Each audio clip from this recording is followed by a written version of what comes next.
Bonjour et bienvenue sur cette nouvelle vidéo. Moi c'est Jenny pour ceux qui ne me connaissent pas et bienvenue sur ma chaîne Lady Jess TV. Aujourd'hui je vous viens avec un nouveau sujet où je voudrais qu'on parle de la manière dont nous les Africaines, je pourrais dire, nous conduisons nos relations amoureuses. Et le thème que j'ai choisi aujourd'hui c'est ne donne pas à ton petit ami les privilèges d'un mari. Qu'est-ce que je veux dire par là? D'abord, je voudrais qu'on essaie de définir ce que c'est un petit ami. Parce que ça, ce sont des choses, la culture que nous avons copiée ailleurs. Parce que nous, étant africains, avant, il n'y avait pas cette histoire de petits amis. Hein, c'était fiancé et puis après, les parents, vous présentez auprès des parents. Ensuite, le mariage est célébré et la fille va chez son homme. Mais aujourd'hui, avec tout ce que nous voyons, nous copions par-ci, par-là, nous avons cette fameuse histoire des petites amies. Donc là, je voudrais déjà vous dire qu'un petit ami, c'est en fait une personne de sexe masculin avec qui on partage sa vie, je pourrais dire, avec qui on a une relation amoureuse. Et cette relation est avec ou sans sexe, normalement. Hein. Pour nous, les enfants de Dieu, nous disons une relation saine. Ça veut dire qu'on ne connaît pas d'intimité et tout. Et on attend jusqu'au le jour du mariage. Voilà. Donc, cette personne-là, c'est un petit ami. C'est une personne, en fait, vous avez une amitié qui pourra peut-être un jour aboutir au mariage, on ne sait pas. Mais ce que nous avons constaté auprès de nos chères sœurs, c'est quoi? Quelqu'un qui a un petit ami, dès que le monsieur a un petit studio ou s'il a une maison, c'est fini. La fille va donner tous les efforts, elle va faire des efforts. Donc, ça veut dire que tu vas dans la maison, tu vas faire la lessive, tu vas faire à manger, tu vas repasser, tu vas arranger la maison, tu fais tout. Tout ce qu'une épouse, en fait, pourrait faire pour son homme. Toi, tu vas jouer déjà ces rôles-là en étant petite amie. Sans pour autant te poser de questions, cette relation, où est-ce qu'elle va me conduire? Cette relation va-t-elle aboutir, oui ou non? Tu es tellement investi que tu n'as même pas le temps d'observer le monsieur.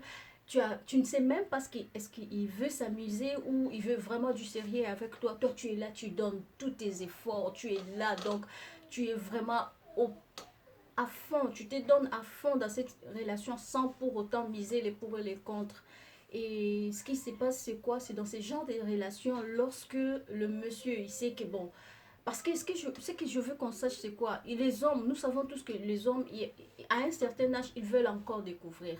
Ils veulent encore s'amuser. Ils ne veulent pas encore s'engager ou s'orienter dans une relation où il veut du sérieux. Donc, il va, il touche ici, il touche là, il fait comme... Et toi, tu es là dans une relation qui ne promet même pas, une relation non prometteuse, je peux dire. Tu te donnes à fond. Ça veut dire que les parents savent peut-être que tu es à l'école ou tu es en train d'apprendre quelque chose. Maintenant, toi, tu es là-bas, tu es devenue une femme mariée chez ton petit ami. Tu fais tout. Parfois, tu donnes même ton argent. Parfois, tu donnes et ton argent, et ton énergie, et ton temps, et tout. Tu t'es concentré sur ça. Et après, lorsque le monsieur, il va maintenant chez une autre femme, et là, tu deviens malheureuse. Tu n'as pas seulement un cœur brisé, mais tu regrettes le temps perdu, tu regrettes ton argent que tu avais investi, tu regrettes ton temps perdu. Vous voyez, pourtant, nous pouvons faire mieux. Nous pouvons faire en sorte de réduire ce genre de situations. Vous voyez. Et si nous, en tant que femmes, nous ne parlons pas, personne ne viendra sensibiliser nos sœurs à notre place. Personne ne viendra dire à nos sœurs que cette façon de se conduire n'est pas bien. Cette façon de se conduire n'est pas bien. Parce que, en quelque sorte, nous sommes en train d'encourager ce que les hommes font. Il y a des hommes matures, il y a des hommes qui se comportent très bien, mais il y en a d'autres aussi qui ne nous méritent pas, en fait, qui ne vous méritent pas. Donc, dans ce genre de situation, qu'est-ce que moi je pourrais demander à mes sœurs de faire, c'est quoi? Lorsque vous voulez entamer une relation, il faut d'abord vous poser ces genres de questions. En fait, ces questions du genre, la personne qui veut entrer dans ma vie, qu'est-ce qu'elle veut? Et est-ce que cette personne a des valeurs morales? Est-ce que cette personne a des principes qui vont ensemble avec les miennes?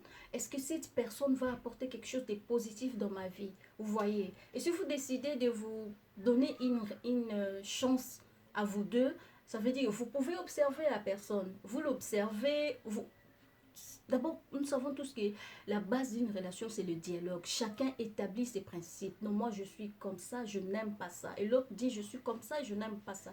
C'est avec ces deux principes, c'est avec ces principes que vous allez marcher ensemble. Et dès que tu constates que le monsieur, il fait des choses qui vont à l'encontre de tes principes, tu vois déjà que non, il y a un ça ne va pas. Et donc, s'il y a à dialoguer, vous pouvez encore dialoguer, essayer de mettre les choses au clair. Mais si ça ne marche pas, moi, je pense que chacun pourrait prendre sa route.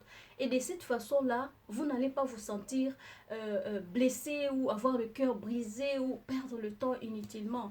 Parce que la vie d'une femme, c'est pas comme les hommes. Hein. Nous sommes des fleurs et une fleur, elle a un temps où elle est belle, tout le monde peut voir, mais il y a l'autre temps quand ça vient, c'est fini la fleur fan et ça passe comme ça. Et il ne faudrait pas perdre de relations, le temps comme ça dans ces relations qui vous bouffent en fait de l'énergie et tout votre temps. Vous voyez. Donc, il y a d'autres filles qui ont déjà des belles familles, aussi longtemps que ses propres parents ne connaissent même pas ce genre de relations. Tu vas dans cette famille-là, tu t'investis, tu vas laver les habits de la belle-mère, des belles-sœurs, ton petit, le minimum que tes parents te donnent dans ton porte-monnaie, c'est ce que tu vas partager avec tout le monde, tu donnes. Toi-même, tu t'es sacrifié. Pourquoi? Parce que tu veux faire marcher une relation, tu veux forcer une relation, tu forces de l'amour, ou je sais pas moi, tu quémantes de l'amour. Mais non, arrêtez, mes soeurs. Nous devons prendre conscience de la valeur que nous avons. Voyez, une femme doit connaître sa valeur. Tu dois te connaître toi-même en fait, connaître combien tu coûtes. Et quand tu te donnes de la valeur comme ça, même l'homme qui viendra dans ta vie, il va te donner cette valeur-là.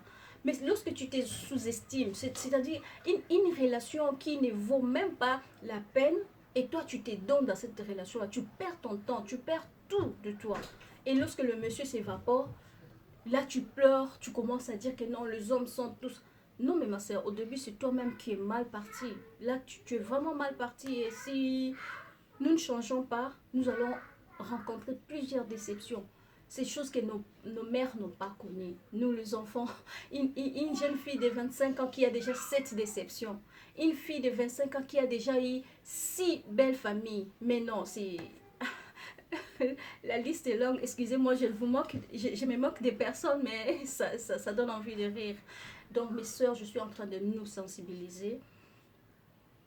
Essayons de savoir ce que nous voulons. Donnons-nous de la valeur. Hein? Donnons de la valeur à nos parents, donnons de la valeur à notre famille. Et moi, je pense que personne ne viendra s'amuser avec nous. Parce qu'une femme, quand on dit éduquer une femme, c'est éduquer toute une nation. Ok? Et une femme ne doit pas être quelqu'un de meurtri. Une femme ne doit pas être un réservoir. Une personne qui son cœur est blessé. Pourquoi? Parce qu'elle s'attache à un amour qui ne marche pas. Tu veux en fait, tu veux faire marcher quelque chose qui ne marche pas. Non. Il faut savoir détecter. Le monsieur, il est sérieux ou pas? Dès qu'il est sérieux, il n'est pas sérieux. Apprenons à lâcher prise. Apprenons à abandonner. Ça ne fait rien d'abandonner une relation qui a duré 1 année, 2 ans, voire même 5 ans. C'est encore mieux d'arrêter à 5 ans que de t'engager. Tu te dis que non, les gens savent déjà que nous sommes ensemble avec lui. Maintenant, les gens vont dire quoi? Tant mieux perdre 5 ans que de perdre le reste de ta vie à être malheureuse, à souffrir, à regretter et à dire si je savais, je serais partie tôt. Vous voyez, il y a tellement de cas qui se passent, il y a des choses qui se passent affreuses, je vous dis. Et si chacun ne prend pas conscience, chacun ne sait pas encore positionner, chacun ne sait pas encore, chacune de nous, je veux dire, ne sait pas encore ce qu'il veut pour sa vie.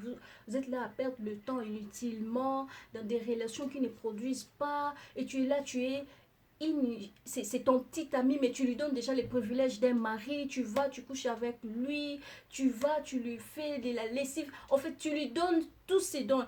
Tu sais, une personne pareille, un homme pareil, il ne te laissera pas partir. Parce que tu joues en fait le rôle peut-être de la bonne. Tu lui facilites la vie. Il va te tromper, il va aller de fille en fille, de femme en femme. Mais toi, il te garde là. Parce qu'il sait que toi, tu prends soin de lui, tu arranges la maison, tu vois. Donc finalement, on utilise tes services. Tu donnes toi-même tes services gratuitement. Mais mes chères soeurs, ouvrons les yeux. Ouvrons les yeux, nous valons mieux que ça. C'est maintenant le moment où la femme doit se lever et dire que non, je ne suis pas un objet, je ne suis pas... une chose, mais je suis une femme, j'ai de la valeur. Et j'ai de la valeur à montrer aux autres, j'ai de la valeur à donner aux autres. Et j'ai des... Vous voyez, vous n'allez pas laisser à ce que les relations gâtées, les relations pourrissent, vous détruisent la vie, vous donnent du retard. Tu retardes ta vie avec une relation je sais pas, de 4 ans, 5 ans, 6 ans. Et puis après, quand tu te réveilles, c'est trop tard. Le monsieur, il va épouser sa femme, il recommence sa vie. Et là, toi, tu as dépassé l'âge, maintenant tu commences à intercéder, tu commences à suivre la vie des autres, tu veux savoir et tu vas te jeter je ne sais où. Pourquoi? Parce que tu as perdu le temps par manque de principes.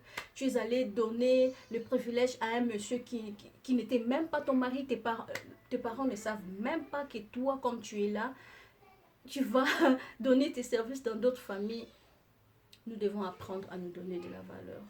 Et si vous avez des petites soeurs, des cousines et tout, essayez toujours de les conscientiser parce que l'Afrique doit s'élever. La femme africaine doit changer sa manière de voir les choses. La femme africaine ne doit plus accepter d'être manipulée ou d'être marginalisée chez un homme. Vous voyez, personne ne doit vous marginaliser, personne ne doit marcher sur vous.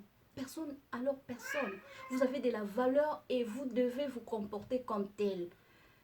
Donc, voilà, c'en est fini pour aujourd'hui. J'espère que mon message était bien clair. Donc, mes chères sœurs, levons-nous et faisons quelque chose de nouveau de notre vie, de notre société. Et c'est comme ça que l'Afrique ira de l'avant. Donc, si vous avez aimé cette vidéo, n'oubliez pas de liker, de commenter et de réagir. Et aussi, s'il vous plaît, abonnez-vous massivement. Donc, voilà, je vais vous laisser déjà et je vous donne rendez-vous très bientôt. Ciao!